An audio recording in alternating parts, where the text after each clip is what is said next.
All right, in today's Money Watch, we are talking about scams. You'll want to hear this one. A new report from the Federal Trade Commission shows a big jump in the amount of money Americans are losing to fraud.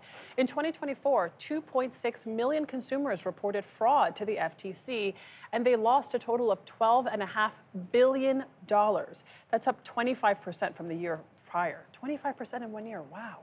So what can you do to protect yourself? As I mentioned, CBS News business analyst Jill Schlesinger is here with more. Good morning, Jill. What's going on? Well, you know, it's interesting because when you look at the data, it's not that there are more complaints, but there's a bigger share of people who are losing money. So back in 2023, 27% of people who reported some sort of fraud, they said, I lost money.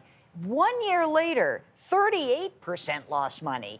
And this is cross-generational, meaning that we sometimes think, oh, this is just older people who are not familiar with technology. Everybody. In fact, guess what? 20 to 29-year-olds, they fall for scams at a higher ratio than older people. It's just that older people have more money, so they lose more money. Oh, wow. I almost fell for one yesterday. I got like a scam email, and I was like, it said, oh, your Amazon address has changed. Click here if this was not you. And I literally was like, and I had to like stop myself when I realized last minute that it was a scam. It's everywhere. Yeah, and it's so interesting. If you look at the top scams, it starts with this scam called an imposter, right? So you either get a call, a text, an email from some person, agency that's not that person.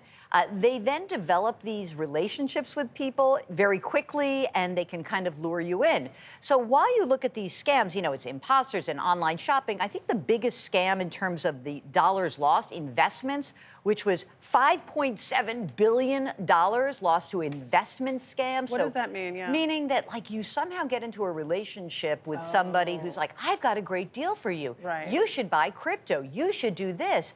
And the amount, because we're talking about investments, you can get lured in very quickly. And also, you know, it does not surprise me to some extent because the big jump in this dollar amount happens in a big bull market last year when everybody has this fear of missing out and they get you sucked in.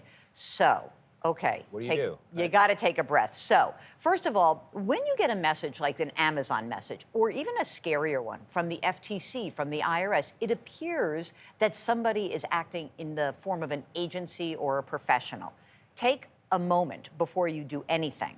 Also, be very clear that when the FTC contacts you by text, that is not what is happening. That is some bot that's luring you into this web of criminal behavior. So agencies don't reach out to you like that. They don't pretend. If you feel like you got that Amazon message and you're worried, one thing to do is not to click on the link, but to go to your Amazon account, to go to the source, to go to that wireless telephone account and make sure that everything's okay. Don't reply, don't open any attachments, don't click on any links. And if you feel like you have been subject to fraud, you do go to the FTC.gov website, report that fraud.